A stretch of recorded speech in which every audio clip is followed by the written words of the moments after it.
sharing these ideas because we know it helps people safe, even if there's nothing in it for us. Just giving some people ideas on what to do.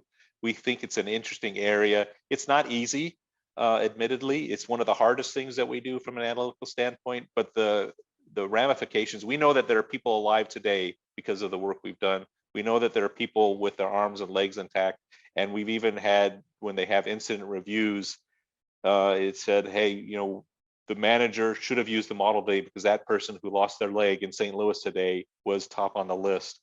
And that's a poor validation. You know, they didn't use the system, but it is a positive validation in the sense that we know that our models aren't going to solve all the safety problems. We're not going to get to 0 incidents, but we know for a fact that we've mitigated these things. So.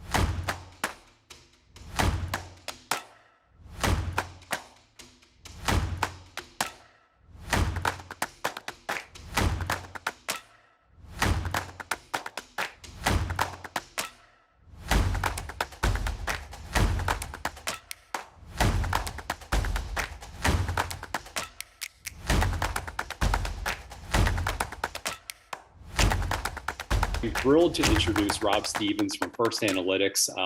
And Rob, I am really intrigued by your discussion and presentation today, because everything about data and how we move from, and I'm paraphrasing here, but moving from descriptive analytics to how we can leverage data to do some modeling and tell us what might happen and anticipate and minimize risk, it is super intriguing. So hopefully I paraphrased the discussion correctly, and I think I have.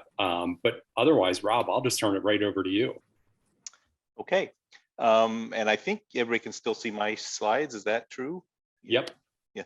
So I guess the 2 most common phrases during this era of pandemic video meetings is, Bill, you're on mute, and can you see my screen? So I've hit one of them, and I think I'm not on mute. So I think we're good, right? So, yeah. So I want to, even though I have slides, this is a webinar format, this doesn't necessarily need to be, you know, I'm not beholden to a script. It doesn't have to need to be linear. Feel free to either raise your hand in the chat or just even chime in with a question. I'm not sure, Dean, if they're going to be mostly on mute, or in fact, there's a place where I'm going to ask some questions. So I do want some interactivity. So feel free to make this an interactive a presentation. And we do have a fairly cozy group here, so I think we can accommodate that. So here, the phrase here is add predictive analytics to your safety management system. And I'll define what I mean by predictive analytics shortly, but I'm assuming that many of you are either directly involved or have exposure to, you know, safety programs in your companies, and you may have what's known as an SMS. Sometimes they're homegrown, sometimes it's through a vendor system, but it's a way to, you know, collect data and information about incidents and accidents and various lost time incidents related to safety issues, safety incidents. Sometimes it's for compliance. You know, we have to report to OSHA or a regulatory agency, depending on where you are in the world or what industry you're in. And so we're collecting all that data anyway. And so what we've been doing for about 10 or 11 years now is reaching into that data and using predictive analytics and machine learning to sort of focus in on risk factors and try to prevent injuries. And I'll tell a little bit more about that when we're coming on. We are not a safety company per se. We don't sell safety software. We work with some software partners to help you do that. But we integrate into whatever data systems you will see here that you have, and we're mostly a team of propeller head data scientists who like to do predictive analytics. It's just that we sort of found our niche here in safety analytics. Just to start off, first of all, everybody in just about every industry is getting safer, and this data is actually a little bit old. It's through 2015. But you'll commonly see, reportable injury rates. Those are the kinds of the rates that we have to report to the government. That's basically the number of incidents per basically 100 workers per year. Sometimes that measure will be a little bit different, but you can see that the rates are getting better. However, most industries and some industries are very safe. If you're in the oil and gas industry, I think sometimes oil and gas gets a bad reputation for being unsafe. And it's simply because some of the big incidents, like something that happens in the Gulf of Mexico, gets all the publicity. But oil and gas is one of the safest industries and just extremely safe. And in fact, we have an oil and gas client right now in Europe, and we actually have a little bit of an issue because they don't have a lot of incidents for us to go and look at what the data correlations are. And I jokingly tell them, y'all need to go and have some incidents so we can have some data to work with. So so that's a good problem to have, is not have a lot of incidents. However, we've noticed in a lot of industries that there's this plateau, and you kind of see this in this line here where, you know, the traditional programs about, you know, safety programs or training awareness or zero incident type programs or increased observations are tending to sort of lose their steam. And so in a particular client, they approached us and said, hey, we've got all this data, what can we do with it? And so they've discovered that predictive analytics sort of gets them into the next, you know, beyond that plateau. And so we're hoping to help all these industries lower these safety trends. So SMS, which I might call it safety management system, I might call it SMS every once in a while. In a sense, they're very useful, but they are backward looking in that they're kind of looking at incident history. They present things like dashboards. They help for compliance monitoring. But since we're already collecting this data for our SMS, is there a way that we can start making them forward looking and use them in a predictive sense?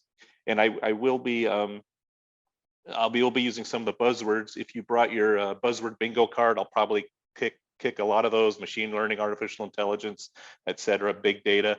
But you know, in reality, there are some usefulness to these things. You know, there's a lot of hype around machine learning these days. Some of it just is really marketing fluff. But we're finding that a lot of these tools, and even just statistical modeling, can be very helpful.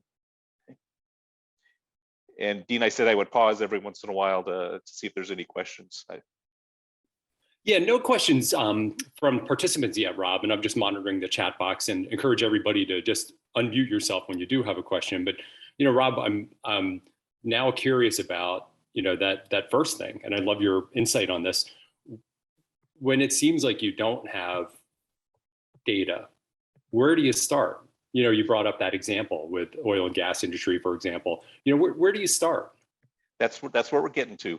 Okay. I'm hoping that at the end of this conversation, most people will say, I'm not there. And that's the reaction we get from just about everybody. But I'm going to show you several use cases at the end where you can just get started, even with a spreadsheet of data with some of this stuff. They're not Cool. like boil the ocean cases, but and I'll reiterate this again, you can get started, and it kind of informs your strategy as to, okay, what can I do to get better with more data down the world. But it should never be one of these things where here's the aspirational system I want to build. And I'm going to show you something that's completely aspirational, and I would almost guarantee that nobody would be on this call would be ready to do it yet. But start out on the path is the important thing. So okay. That's sort of my wrap up. So thank you. And we do have a question from Bob Latino. So Bob, go ahead. Let me preface this, Rob, with my background is not in safety, but it's in reliability. And to my benefit or detriment, I've been playing in the safety space. And the slide number 2 you had with indicating that the U.S. Safety is getting better. I was wondering how your response would be to those in the progressive safety movement that are the anti-zero harm folks that would say that the numbers don't represent the realities because underreporting due to those types of programs would give you the impression you were safer, but you typically aren't. So I'm kind of curious because I see both sides of the argument, and I was just wondering, when we look at the numbers like this, and the reality is, are we safer because of these numbers? Yeah. So there's always a little bit of that cultural things. You know, sometimes a first aid event should have been classified as a medical treatment, and you know that crosses a threshold of being reporting. Like if you cut your finger and just went and got a Band-Aid, when reality you should have, you know, maybe it should have been sent to the hospital. There's definitely some of those kinds of things. Unfortunately, you know, we're just dealing with the data that people are reporting. And so I think I've seen in some companies changes. I'm thinking of one manufacturer where they actually changed the rigor with which they called it reportable versus non-reportables, and actually saw an improvement in both metrics because people felt like there wasn't any ramification of reporting an injury. But there's definitely historically been some sort of misclassification, if you will, of events. But I think that boils down to that's obviously translates to a data issue for us, because if it's misclassified, then we're sort of predicting something that's misclassified. But I've seen companies where, you know, they're sort of relaxing the culture to say, look, it's really just about being safe. Doesn't matter if it's well, it does matter if it's reportable or non-reportable, but let's just be honest about, you know, what the incidents are and the data it's generating. Okay, thank you. Because I mean, you can only play the hand you're dealt with the data. I mean, how that data is either reported or not is a different issue. That's right. That's right. And Okay, unfortunately, since it's a data-driven thing, we have to take it at their word. Like this is this kind of event. In fact, in some industries, you'll see some things classified, like in the rail industry, they report to the FRA, and you can go out to the Federal Railroad Administration website and download the data, the trended data, and it will be restated every once in a while. You'll go back, and even from 6-12 months before, a particular class 1 railroad will change their rate, and that's because upon further review, you know, it was reclassified as a severe injury versus a occupational industry, injury, those kinds of things. So the data is a little bit squishy, yes. Okay, thank you. Okay. Now, I used the word predictive analytics. Oh, here's the key takeaways as we get into this. First of all, I want to help you understand what we mean by predictive analytics versus descriptive analytics in assessing risk. That'll be the next slide here in a moment. I want you to be able to see how your existing data, and Dean, this is your point, your existing data, you might be able to identify and quantify risk factors and do things like evaluate safety programs or the investments or effort you put into executing safety programs. More than anything, though, most of you, almost all of you, I could almost guarantee, it's, you know, it's gonna, you need to start somewhere, and hopefully you catch a vision of being predictive to try to intervene before these incidents occur. And then, like I said, you know, there are steps you can take right now. I don't want anybody to come away discouraged to say, oh, man, I'm never going to be able to do that. But there are things you can do right now to address those gaps. What often happens to us is, you know, somebody will come and say, can you do safety analytics? And we always do sort of a, we're risk averse ourselves, and we do a sort of a safety data readiness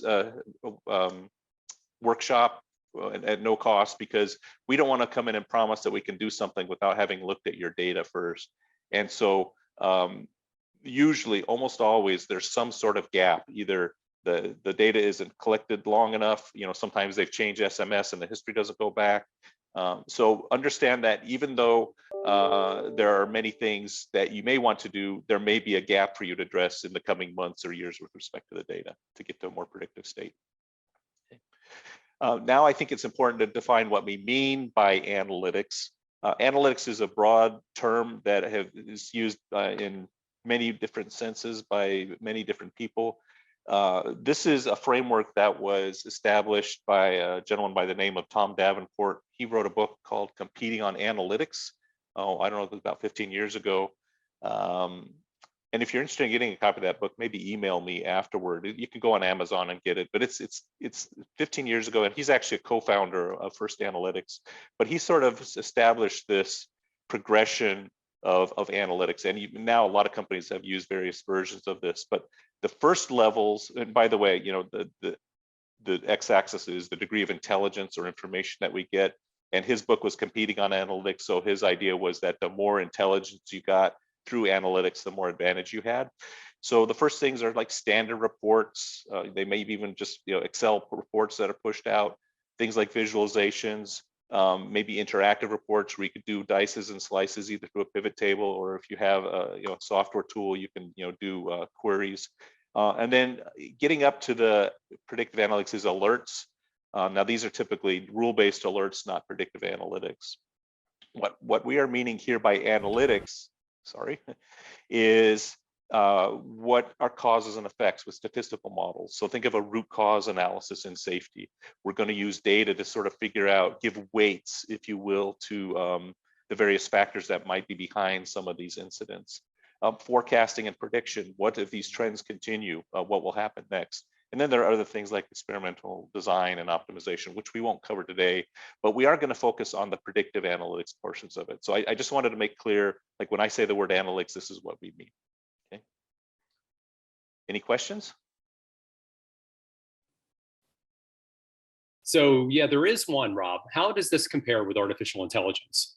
Okay, so AI can be used as a predictive technology or a technology to understand what cause and effect. AI is traditionally used in a predictive sense. There's technologies like neural networks or XGBoost, those things. We have employed those. Think of them as a larger class of predictive technologies similar to statistical models. In fact, a lot of people consider like a statistical model, like a regression analysis, to be a very simple subset of artificial intelligence. AI is sort of gets a little bit of a buzz. You know, we're thinking of, you know, the Terminator, you know, cognitive computing and all that stuff. In reality, just think of them as algorithms that try to understand what the inputs are to a process, give weights to the various inputs, and then use those weights to either understand the relative ranking of those rates, or as I will show you, predict the future if based on a set of scenarios based on those weights. And I have a question, Rob. So you look at this kind of progression from lower left to upper right. I have a theory, or hypothesis, and that is there's a level of maturity that's being described, and there's probably a related level of maturity and trusting data, and business or operational leaders being able to trust data and having a data culture. Is that true? Yeah. So is it, you mean trusting these technologies? Is that what you're saying? Yeah, trusting these technologies and trusting that the data is telling them something and making good database decisions. That's true of anything, not just safety. So it varies by company and company culture. What we're finding is managers that are up and coming, like millennials, they're more used to technology and trusting in this technology because they've got their phones that, they tell Google. My phone's probably gonna react. They tell Google, what's the score of the Cubs game, and it'll tell them that. So they're most used to it. In older industries like transportation, rail, utilities, where you have managers that are, the youngest manager in the room has been there 12 years, and that's the baby because everybody else has been there 28 or 30 years. That does take a little bit more of, I guess, persuasion and to get things adopted. So whenever we do these things, we've learned that we have to have a cultural or a change management piece in place. We're not change management experts, but either that company has to do it. We can work with them just to sort of have people understand how these technologies work. And the way we can support that is we can do holdout analyses and say, look, the data, the models didn't know this data. And or what we do is we predict a context where the model didn't know anything yet. And if it comes true, it's either like a percent error type thing, or how many times did we make the right guess versus just throwing the dice, random guessing is the way we do that. So even from a data perspective, we try to bring data to be able to say, look, these models validate. I hope I got your question, Dean. You did, absolutely. And I love how you describe good ways for you or organizations or the combination thereof to help make that culture shift. Yeah. Thank you. And in fact, and I'm sorry, I'm getting a little bit verbose here, especially in represented industries where there's a labor union involved. You need to get the unions on board first. And they do. Once they realize that this should never be used in a punitive sense. It should be, in fact, when somebody shows up, you'll see here shortly here, we've got a dashboard that shows the riskiest employees. It's never to be used in targeting the employee. It's to be used in a positive sense. In fact, they usually write scripts for the managers to use to say, hey, I realize that we put you on a task that you haven't done for a while. Let's have a refresher so that you don't get hurt. Never, hey, watch out, you might get hurt today, because then the employee is going to say, are you targeting me? In fact, I'll describe that here shortly in an example. Okay. So the next piece here is going to be a little bit interactive, and I hope you can hear and see this. It's a neat little story. It's a train collision, and normally, you know, nobody got hurt on this, so I can joke around a little bit about it. But who doesn't like to see a train crash, right? So we're going to show that now. See if this works. Holy. A motorist named Ty C gave us this video. He was waiting at the rail crossing, saw the stranded semi-truck, got out his cell phone. You can see the truck driver walking down the track trying to wave down the train. But as you're about to see, that train kept on coming. The trailer of the semi exploded, sending its cargo of trail mix flying. On the other side of the tracks on Highway 99, Robert Thiessen was taking video of the unusual train load of military equipment when he saw what was about to happen and panicked. We're gonna die! Stop! Oh my God! As you heard, he feared the worst. He's out. He's the driver. You know, is the truck gonna fly into traffic in front of us? Is the train gonna derail? Is there gonna be an explosion? We didn't know and the truck was right in front of us. I mean, maybe another 5 or 10 seconds, we would have been in this truck lane and we would have been destroyed. We would have been killed in this. The tractor of the semi rolled onto Highway 99. Truck driver Ken McIntyre said he was lucky to avoid it. And that was a pretty close call for me too, so I'm very, very thankful. Pieces of the demolished trailer were stuck to the front of the train, and boxes full of bagged trail mix were ripped open everywhere. The train was gone within a couple of hours, but the impact it left is unforgettable.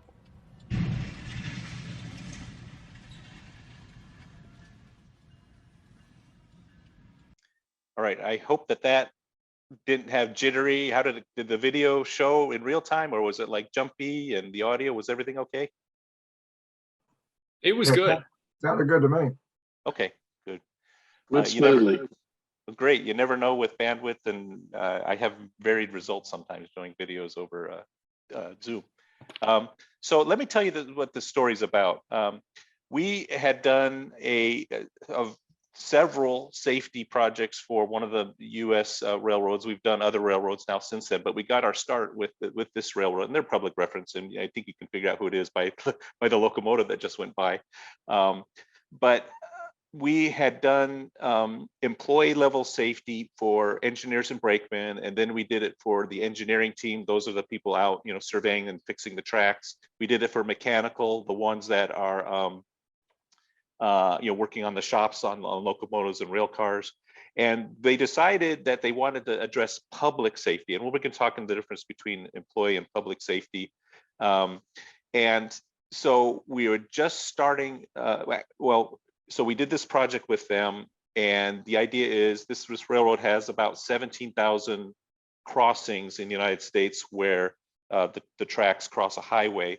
And they honestly wanted to say, how can we make the public safer here? Which are the ones that we should focus on? And we had just finished that project, and we had given a risk score, actually 2 risk scores to each of the 17,000 grade crossings in their territory. And we were on to another project in the dispatch center and had just delivered that one. And we were in the kickoff meeting for yet the 5th safety project in the dispatch center. And we broke for lunch, and they brought lunch in. And somebody at the railroad said, hey, look what just hit CNN. And it was this video. This was on CNN. Somebody had posted it on YouTube. And, you know, this is the typical viral video.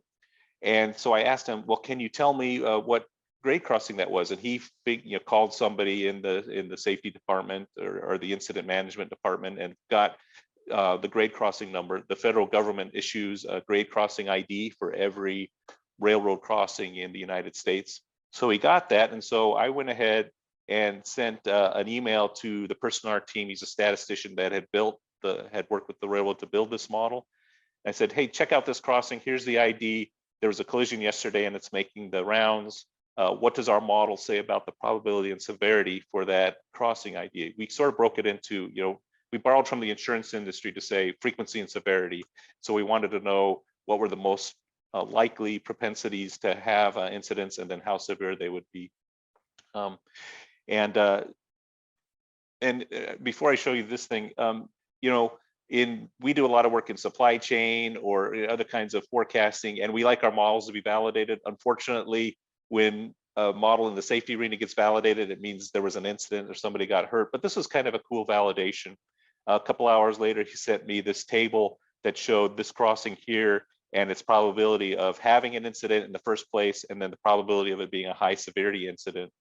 And he said, sorted by the probability of high severity, it ranked number 143 of the 17,000 crossings. And that put it in the top 1% of high severity accidents. And then it was in the top 15% with this probability here of having high frequency.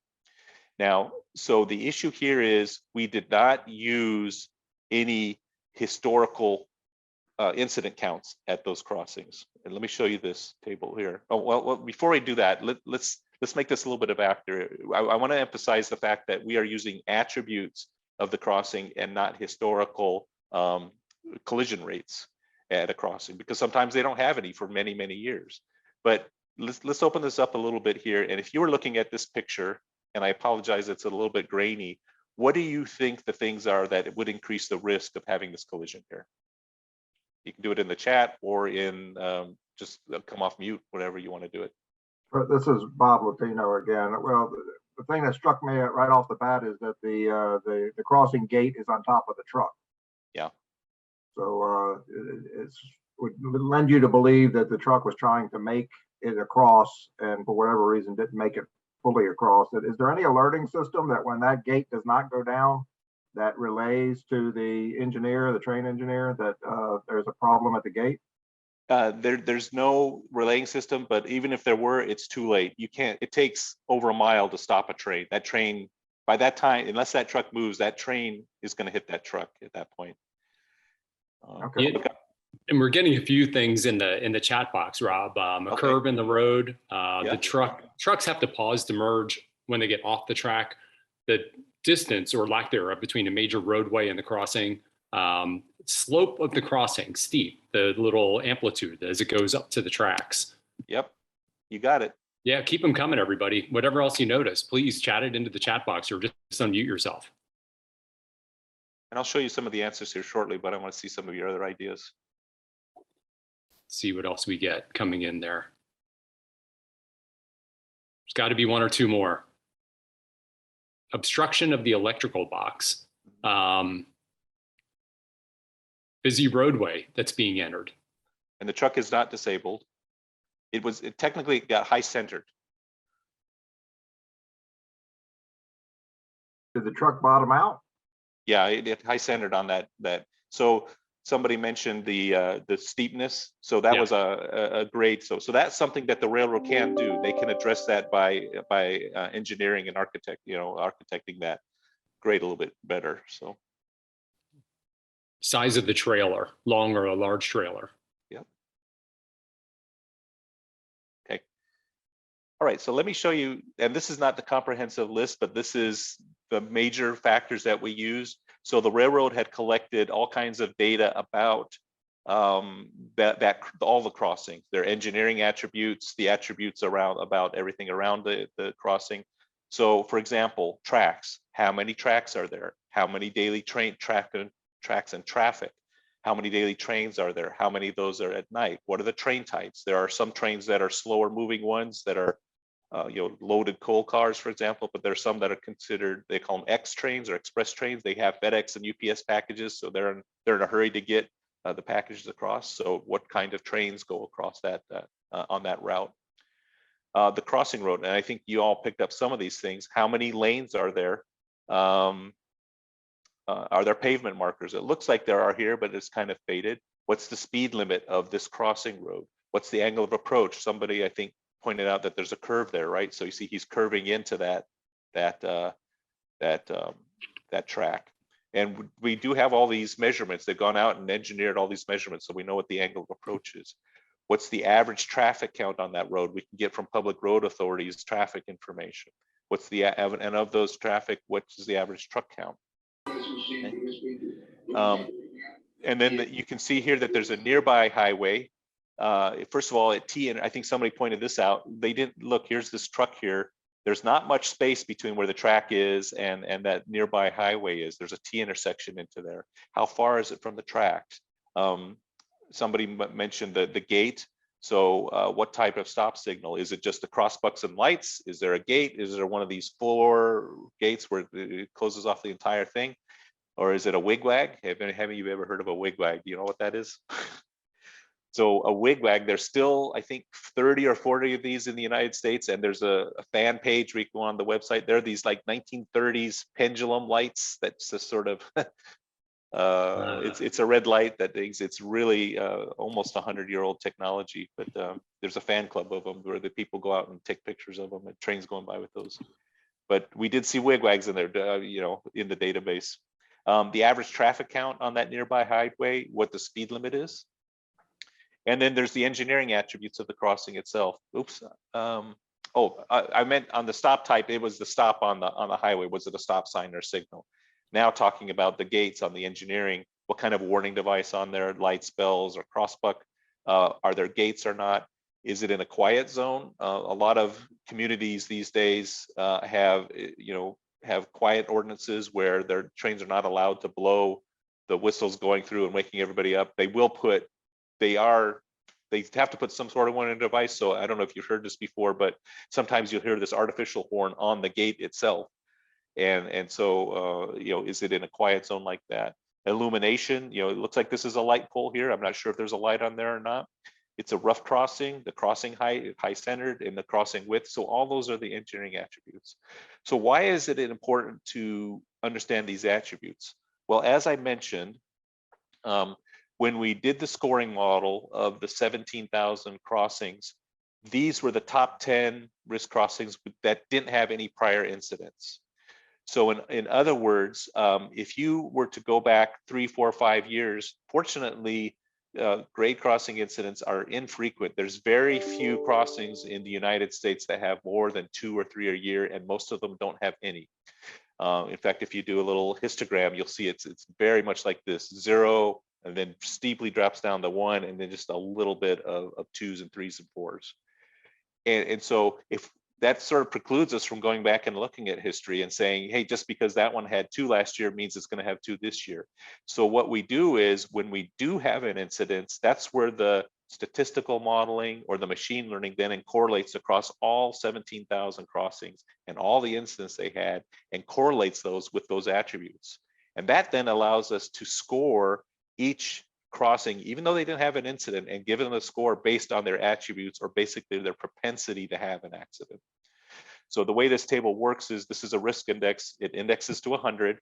So if I'm at a 487.4, I'm nearly 5 times as likely to have an incident than the average crossing across those 17,000, just solely based on who that crossing is and their attributes. Okay. And so that's the power of predictive versus descriptive analytics. In predictive analytics, we're able to take all these drivers or causal factors and make a prediction on those. And this would not have surfaced had we done the simple, it had 2 incidents in the past 5 years, therefore the likelihood is that it might have it, because a lot of these don't have incidents in, between 2 and 3 and 4 years. So. Hey, Rob, one more question for you. So you just framed up something I think is really interesting and totally relevant. It's about making sure you're asking the right question, right? Because if you had asked the question, which had incidents, it would have yielded something very different than how do we keep the public safer? Right. Yeah, and I think that's an interesting one, because that's where I think a lot of action bias or something can come in, just being really deliberate about asking the right kind of question. Right. Yep. And it's almost an iterative loop too, because what we're trying to do here is use real data to support the questions. There's so much, well, in every aspect of a business or a business process, but even in safety, there's so much hunches. And this is, I've been doing this for 20 years. This is what I guess. A typical thing is coming on or off vacation, does that help or hurt, the risk of that person? And we'll bring data to that question. So we call it the Mythbuster exercise. What we do is we will start with the workshop and get everybody in the room and say, let's fill the whiteboard with what you think are driving some of these incidents and accidents. And we'll take note of those. And after several months, after we've collected all the data and build these models, we'll say, well, okay, look, you're number 2, you didn't get number 1. This is number 1. Yours numbers 2, 4, and 6 didn't even make the list. And here's several that did make the list that you didn't even consider. Yeah. So we're trying to use data to sort of support these decisions. And even if it's not a predictive model, just getting all this data together informs those kinds of decisions. We do have Walker Armistead unmuted. And so Walker, do you have a question or a comment? No, I apologize. I was having some audio issues and it looks like I came off mute by accident. All good. Okay. Is there any chat questions? Looks like this. Yeah, Mike asked, did you eliminate bad behavior by drivers? For example, incidents where drivers went around the gates. Well, we weren't. This is a public safety one, so we can't go and talk to the drivers specifically. What we can do from the railroad's perspective is, make locomotive engineers and everybody actually more aware of safety conditions. And maybe I'll skip to the well, let me address that question here after I do this slide. So we can actually point these analytics to a lot of different areas. First of all, and we call this sort of the 4 Ps of safety. If you know anything about marketing, they call it price, promotion, place, and something else. We sort of co-opted that phrase here, that metaphor with the 4 Ps. So we want to look at people, places, processes, and then add predictive analytics. So really, there's not one, product, price, place, promotion. That's it. Thanks, Jessica. So we can actually, there's not one particular use case of collecting this data. It can actually be pointed in different directions. At the lowest level, we want to target employees, and I use target in a good sense in that we're trying to help them become safer. If you're a retailer, it might be customers in your store. The railroad case is about the public, or it might be you might have a fleet of cars out there. We're doing a project now with a gas utility, and they've got people out in the trucks, servicing gas equipment, reading meters and stuff. Well, they don't read meters anymore because they're all smart meters, but they've got people out in trucks, and they might be involved in an accident. So sometimes we want to focus on the public. Managers, we want to coach them to become better. All the outcomes are we just want to generally reduce incidents and accidents and injuries. We want to care for our employees, protect the public, and then coach the managers. Places, this would be things like facilities. It could be a manufacturing plant, an oil rig in the North Sea, a distribution center, and those associated environments. I mentioned the fleet example. Sometimes we do fleet analytics. It could actually be equipment. It might be this piece of machinery in the plant that might be old or might need maintenance that is causing some incidents and injuries. The idea there is it also focuses on human aspects like incidents and accidents, but also lost time incidents where you have to shut down a line in a plant because there was an accident. So it actually integrates with productivity metrics. And then we might want to discover where to invest in equipment to improve the safety. And then processes. I know if you're in oil and gas, I know this talks about how you'll replace something on an oil rig and stuff like that. But in this sense, I'm talking more about things like policies or training programs, or many regulated industries have rules. Like in the railroads, you have to get certified by the government, and there's certain rules violations. If you violate that rules, you might get a demerit. So we're looking at those kinds of things to first of all measure safety program effectiveness, design some impactful training, strengthen our policies, and overall just get good employee relations. And I'll pause for questions before moving on here.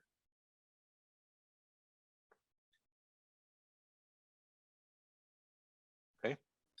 Does not look like, just a little commentary about in the chat box about safety 2 and data leading the way, that kind of thinking, but no questions so far, Rob.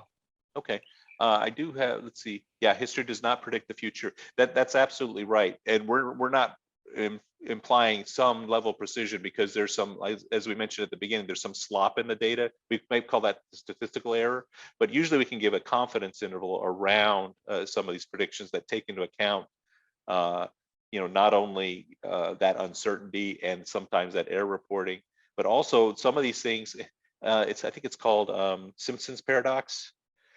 Is that the right one? Where it's the idea that, no, it's not Simpson's paradox. It's another one. I'll have to go look it up. But the idea is is that the metric that you're focusing on ceases to become useful because you're focusing on it and making it better. So there's a little bit of that going on here, where we're using the historical patterns, but the act that we're trying to intervene in those historical patterns then makes the historical patterns less relevant. So there's a little bit of that going on here too, and that's a good problem to have if you're getting better. So, and history does change. You know, with the COVID thing, we were working with a electrical utility, and due to safety concerns and other things, they actually had to change some of their procedures, and they found that they had an uptick in a slight uptick in some of the minor injury rates because of some of the procedures that were changed for COVID. And obviously that's not in the history. So, and in fact, COVID is generally causing a lot of problems for, you know, the history ain't what it used to be type thing. So, let me jump to what we would call the Holy Grail. And this is where I reference that I don't think many of you would be able to do this. However, some companies are ready to do this both from a data readiness standpoint and a cultural perspective. This is what we would call operational analytics. The idea here is it's a daily system that runs every night. And this is a manufacturing example. The numbers have been changed and all that. And so if I'm running and this is a food manufacturer, and we'll call it the Springfield plant, we've changed all the names here. And so I'm the manager, I'm managing the plant for the overnight shift on November 12th.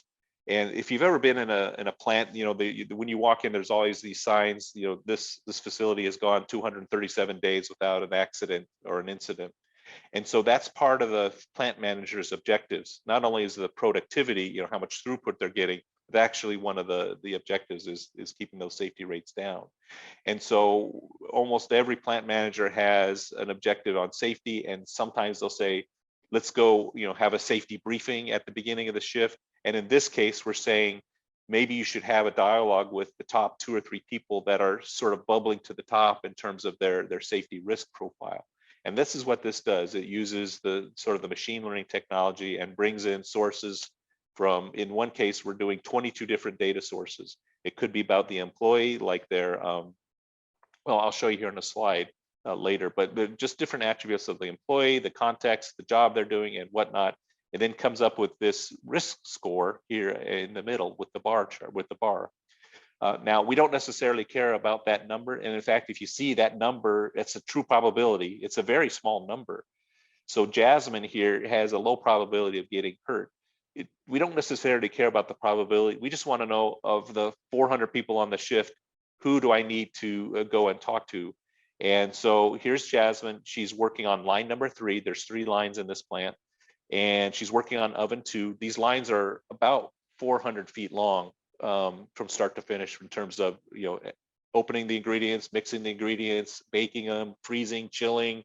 There's different, you know, aligners, there's packaging, there's all kinds of things along the line. In fact, there's a couple of ovens along the line.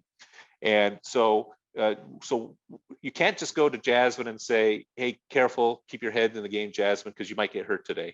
That's not going to work. And in fact, Jasmine might say, are you calling me unsafe? I'm going to call my union boss because you're targeting me. You don't want that dialogue. As I said, all these are implemented with a positive feedback type loop into them. And so, but the manager needs to know why Jasmine surfaced to the top. And so we call this explainable AI. It's more than just giving the prediction, but we need to understand why the artificial intelligence is providing that prediction. And up until recently, that's sort of been a flaw of machine learning algorithms. They're very good at predictions, but they're very black boxish. We can't have black box in safety analytics. So the scope of machine learning tools that we use is somewhat limited compared to some of them that are just more black box. But in this case, the algorithm said factor number 1, shifts work. Well, that's a fatigue issue. Maybe she worked the day shift Monday through Friday last week. We called her in on Sunday morning because we were short, and now it's back Monday morning. She didn't have enough rest in the 7-day period, 30-day period, or whatnot. Task experience is the number 2 factor. Well, come to find out, maybe it's been 3 months since Jasmine worked oven number 2. So the dialogue there is, hey, Jasmine, let's have a little refresher course today on oven so you don't burn your fingers, right? And then number 3, training. Maybe it's a new oven and she hasn't had the training on that oven yet. So besides giving the predictive analytics part of it, we've actually got the descriptive analytics part of it here too. We need to understand the probability, but also understand why. And I'll pause for questions, but before I do that, I'll say this is not something that everybody's ready to do, but is what we would call the holy grail of predictive analytics. Okay. Yeah, I can see that some change management work might be really, really important. That's the point you made earlier. This kind of amplifies that. But a couple of questions, Rob. One is, have you adopted this kind of practice in Europe or something similar in Europe? And how have you addressed any issues with data privacy? So we're only doing one Europe. We're in our third year, or we started in 2020 with a European oil and gas company, and we're not at this. They're not ready to do this. And in oil and gas, they tend to focus more on process safety. So there are no names associated with these. We do have access to their SMS, but so far we haven't been producing this kind of thing. It's more about process safety. So. Okay, thank you. And another one around, how do you deal with the variability of human behavior? Well, let me add on to that one. So even in the United States, even if there's not a regulatory reason, it's still very sensitive. If we've got access to drug and alcohol tests, disciplinary events, there's still some sensitivity with human resources and with labor relations about how we use that data. Now, generally, we never see who it is when we're implementing these things, but there needs to be some safeguards with respect to those kinds of data. And in fact, there are some variables that we can't use, just like in credit thing, you can't use demographics. We can use proxies, like how many years they've been with the company, but you can't use age, for example, or maybe even regulatory we could, but we just tend to stay away from those. So there are those. I tell you, we're a bunch of data scientists that just want to start working with data, but then every once in a while I have to pause and say, okay, what are the constraints within what we can do with this utility that we're working with, this gas utility? We had a meeting yesterday with labor relations just to make sure that we're still on course and that that the unions would be fine with it. So there's all this sort of stuff that hangs on to all of this that you do have to consider. Thank you. Yeah, and the next one is about dealing with the variability of human behavior. And Mike Petrosky, I'll ask you to go ahead and just unmute yourself if you want to elaborate on that question. See if Mike wants to unmute himself and just jump in there. There you go, Mike. Yep. It would seem pretty consistent on your physical barriers. If we go back to that train crossing, road grade, number of tracks, curve in the road, you're not going to change that in the location. But on the train, or the driver, you may have 10 different drivers, and one of them decides they want to text while operating, as an example, and display a less than desired behavior. How do you take that into account, the human variability? Well, there's two aspects of that. Number one, there's controllable factors and uncontrollable factors. So in the grade crossing thing, all the railroad can do is maybe make that better, redo the surface so it's not it's a smoother angle of approach. Maybe they can put a more restrictive warning device. But you're right, we can't, modify human behavior, and that sort of goes into the error. All we can do is say, all other things being equal, this is what we predict these causal factors will be, or what these predictions will be. Some of them are controllable, some of them are not. But you're right, we can never really control the person that's texting on the road, those kinds of things. But to the extent that we can control some of the factors, there's value in doing that as well. So in statistical terms, all that stuff sort of falls into the error component of the equation. It's just stuff that happens that we can't model or do anything about. So I'm not sure, does that answer your question? What about going a little bit further with human behavior, and you have an urban or a rural crossing, very few interactions, and the train's going full speed, versus a urban area where the train typically slows down, and you've had a demonstrated behavior of people bypassing that gate. They know the train's going slow, they can drive around the gates. Yeah. And to me, that would, just the human behavior at that intersection would increase the likelihood and probability of an event. So that's an example. If we can get data on that, then yes, we can give the lift factor. Sometimes we call them lift factors, which I'll show you on the next slide here. how much does it increase the risk at that slide? So if we can get data on that, and in fact, there is a regional aspect of it. I'm in the Chicago area, and I tend to think a little bit people are less patient about those things, whereas in North Platte, Nebraska, they probably all wait for the gates to go down. So there are some regional sort of underlying regional tendencies that you can try to incorporate into a model. I'm seeing some of the chats. Let's see. I'll go backwards. The factors related to the employee name or the task. Actually, it's both. It's who the employee is. I'll show you here shortly in a data table. All the aspects of the employee, the training they've had, how long they've been with the company, who their boss is. But it's also the task. We know that a certain task might have a higher risk. And in fact, with that oil and gas company now, that's what we're focusing on. I remember I mentioned it's process safety. So rather than to focus on the particular employee, we're saying what are the tasks or the work orders that are done, and how does that increase the risk? And maybe it's a task that we don't do when it's foggy out, those kinds of things. Let me process it.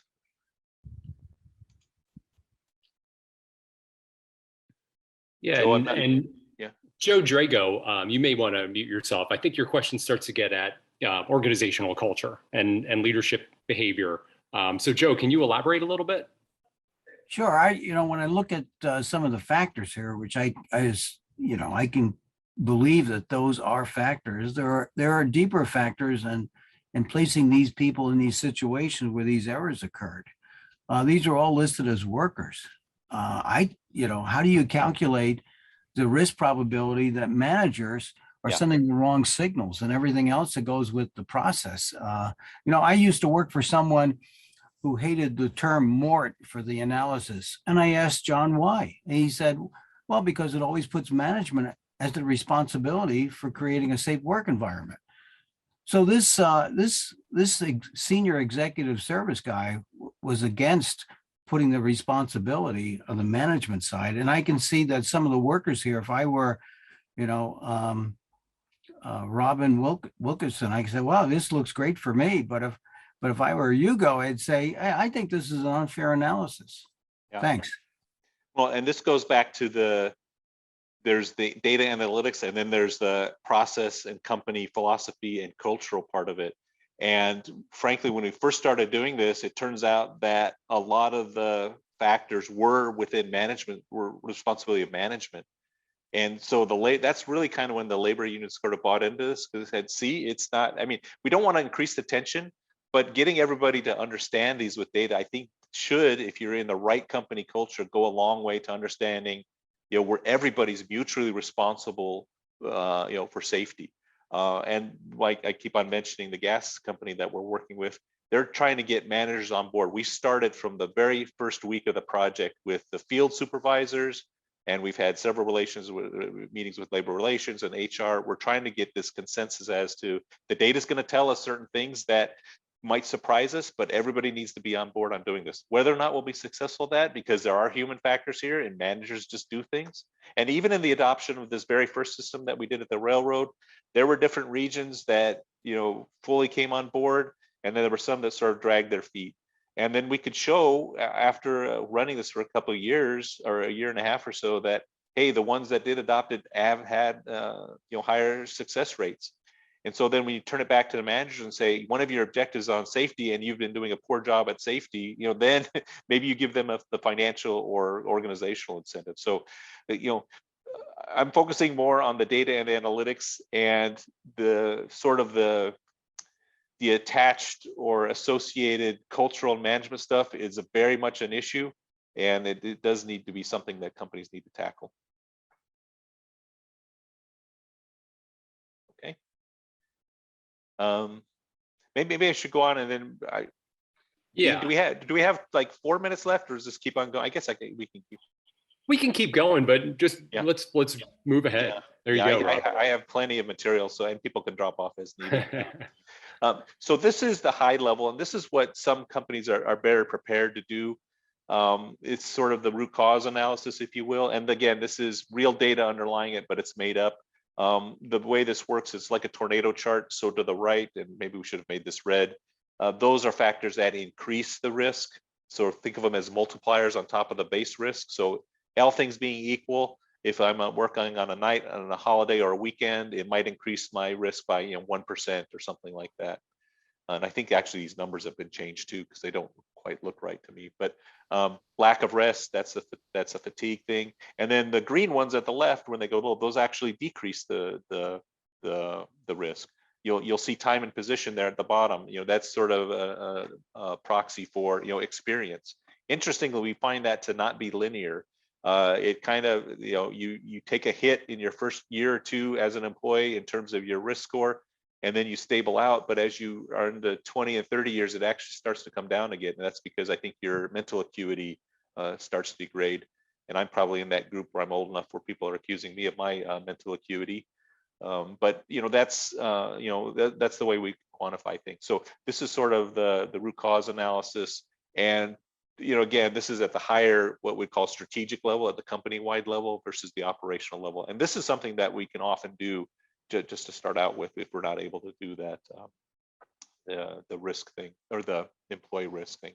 I keep on mentioning this data thing, and in the interest of time, I'm not going to spend a lot of time on it, but we have what's known as the safety data repository. It's not necessarily a safety data model, but the notion is that this is all the data curated from many different systems to, first of all, help with reporting and visualizations, some ad hoc analyses, but more important to the predictive analytics. If you've heard the buzz phrase data lake, there's another one for your bingo card. It's a data lake and a database schema that's specifically tailored for safety analytics. It integrates. We're not replacing a safety management system. It draws from dozens of data sources. I think in one case, we're drawing from 22 different data sources, and that's before we get to the little Excel spreadsheets that they give us. It deals with the issue of many levels of aggregation. A timekeeping system or a shift scheduling system might be at the employee day shift level, but an employee satisfaction survey or engagement survey might be at the overall company annual level. So how do you deal with joining those together? So there's various data transformations. We call this feature engineering in data science, and that's where you basically are transforming data into buckets or groups or trends and detrending and things like that. So the primary data, of course, comes from your SMS or your safety management system. I've listed a few of the main suppliers like Enablon, Intellex. In Europe, they use something called Synergy. But most of them are homegrown systems that we've integrated with. But again, we're not replacing that SMS. We're digging into that and pulling out data. The target variable might be things. Like I said before, we can point this at various targets. It could be incidents, injuries, near misses, lost time incidents, DART, first aid, OSHA reportables, process safety events, whatever it needs to be. Is it really, as long as that data is in the SMS, we can look at it.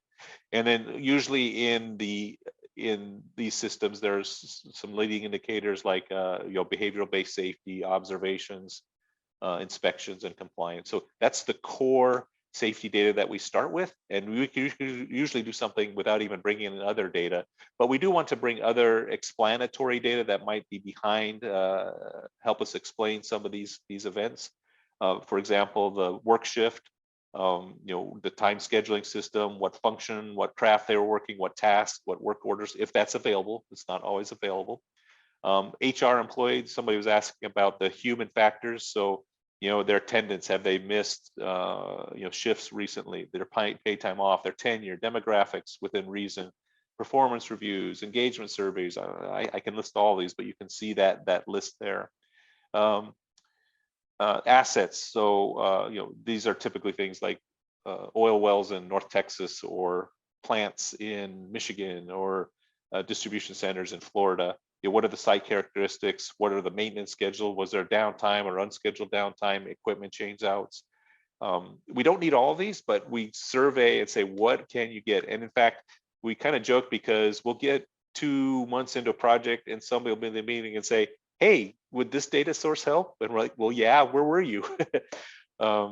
things about operations, corporate training programs, and of course things like the weather and macroeconomic. And so we bring that all together into, we call this the safety data repository, and that's sort of our raw material, which we do the predictive analytics.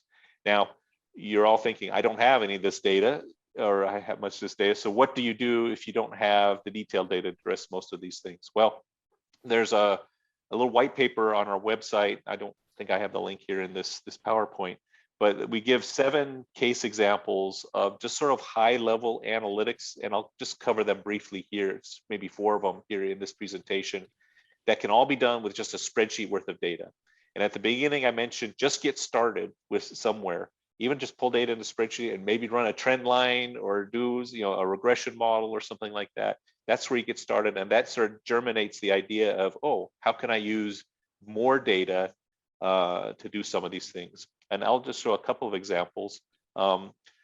This is incident rate forecasting. The idea here is we fit a statistical model. It's a time series model, and in fact, if you went to graduate school, it's similar to an ARIMA model or an Aramax model. The idea there is, can we model the process in the past to understand things in the past that happened, but also we want to forecast this in the future. Now, looking at one chart, of course, that's kind of easy to eyeball, but what if you had 200 regions? So the idea is we throw this all 200 into it and produce these forecasts at once.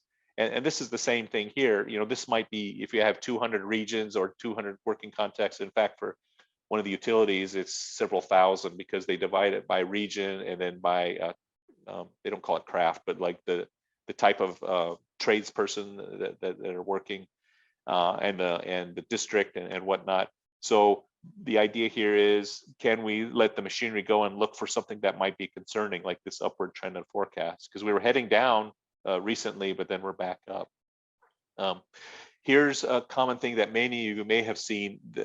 We've seen this used a lot in safety, and it's the idea of statistical process control, or SPC, the idea of a control chart. And if something is out of control or out of tolerance, then it needs attention. It's usually used for product quality or for production in manufacturing plants, but it's often been used in safety as well, where and if you know anything about statistics, in short, this is basically like the mean plus n standard deviations. The blue line is the mean, and then the red lines are the standard deviations. And so this is what this company was using in the past. But the issue is, there's a little bit of a trend here, a downward trend, and so these static lines aren't sufficient. And in fact, you see it didn't trigger any alerts, hardly any, since 2015. And so what we did here, this is a simple statistical model to say, hey, allow for these red lines to either shrink or expand or to vary based on seasonality. And therefore, now we're picking up more of these alerts. So that was a modeled process opposed to a traditional statistical control chart. Again, you can do this with a spreadsheet worth of data. Measuring the impact of a new process. So this was a new safety program. And this was the one I think I mentioned where they sort of relaxed. They made it easier for people to report incidents generally. It wasn't necessarily punitive. There was no ramifications. They just wanted everybody to report these incidents. It's a manufacturer in South America. And so here we're using the model in simulation mode. And what I mean by that is it's like a what if analysis, where the first thing you do is you take this historical data and you fit a statistical model or a time series forecasting model, and the parameters or the math of that equation are then used to substitute in simulated values, and then we make a prediction and are able to say what would have happened, assuming all other things been equal, had we done this other scenario. And so the math here is you compare. So the blue line was the actual reportables, and you can see they were downward trended, but then they even went further down. The green line was what would have happened in the parallel universe where they didn't do this process change. And that's based on the model. And then the math is to do the gap between those things. And we can say, it's not exact, it's not precise, but we have a good sense that, this gap in the reportable rate was due to the new process. One other thing we're seeing, this is actually a healthcare example. They've got a broad-based dashboard, and we've seen this in a manufacturer as well. but one of the scorecard elements is this monthly safety snapshot. And it's all this is the example where I say these are backward looking systems, you know, reportable rates and all that stuff. Well, let's use one of those forecasting models to add a column to say next 3 months out, next year out, based on recent trends, this is what we want to see. Maybe there's some stop lighting to say, hey, this number is red because it's taken a turn. So beyond just doing this in a spreadsheet, there is this play to sort of integrate into these dashboards. So I will summarize because I know people are dropping off, and then I can stick around for some of these questions, but I do want to summarize for the benefit of people that need to go. So where do I go from here? Well, first of all, take stock of the data you already have. You might be able to extract a simple table from your SMS. Is there a simple way to add predictive analytics with that high level data in the vein that I showed you before? For example, can you make a dashboard forward looking like the last slide I just showed you? Undertake a safety data readiness assessment. As I mentioned, when we get called in, we always want to sort of look at things and say, do you even have the raw material to work with this stuff?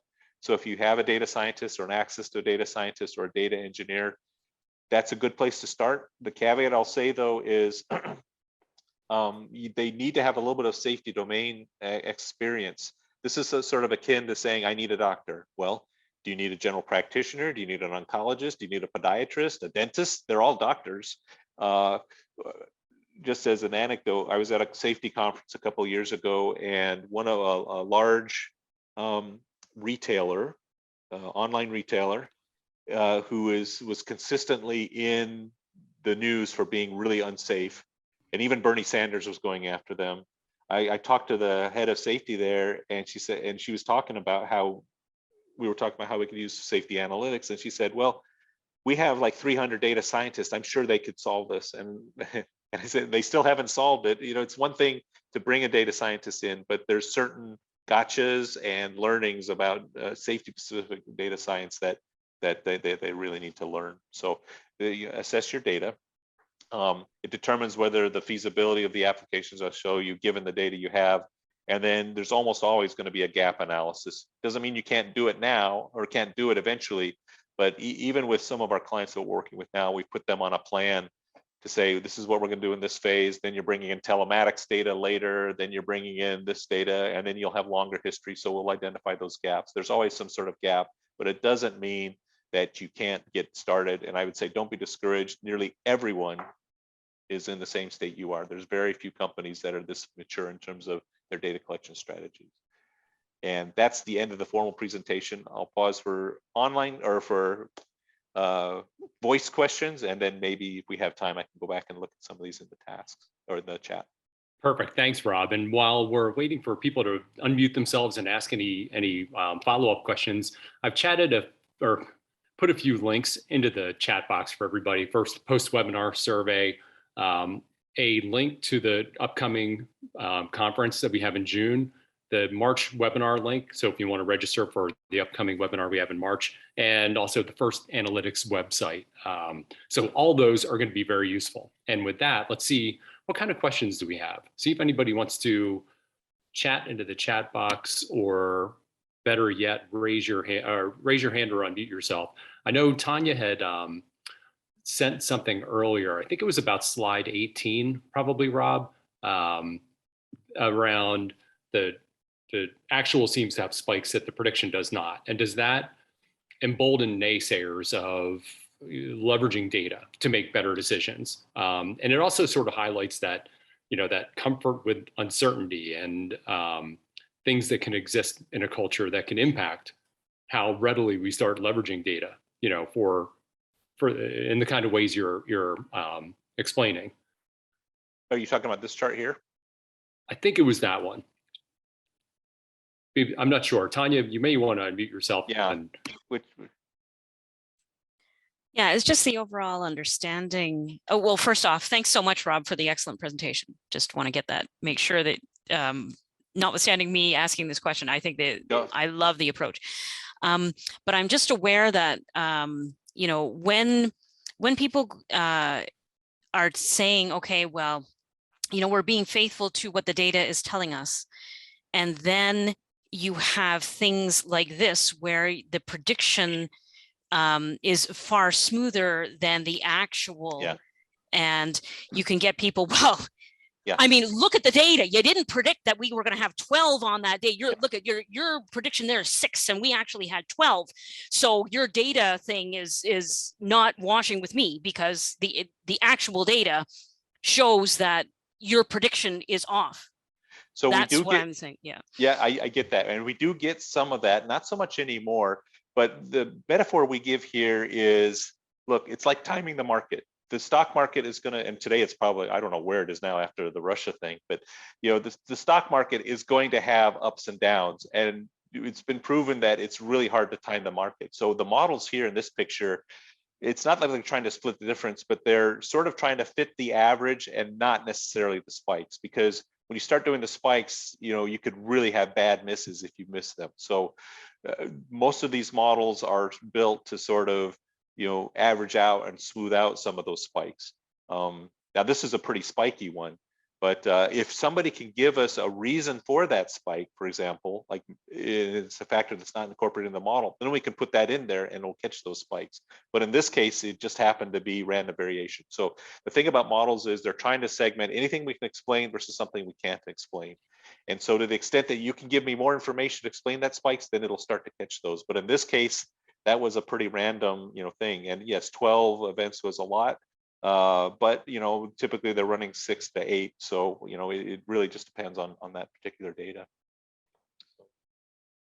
And then Tanya, it looks like you had the question about American Airlines. The funny thing is, I was actually at American Airlines on March 10th of 2020. Is it 2020? Well, right when the pandemic started, and we were talking about safety of the people that were on the ramps, and the baggage and all that stuff.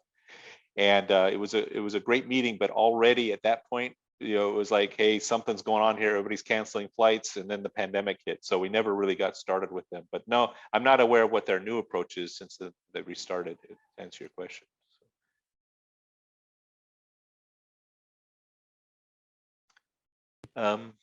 It does not look like we have any more. Well, there we go. One more question in the chat box, Rob, about curating data from different clients. Do you see any external industry efforts as a whole to agree on conventions and terminology?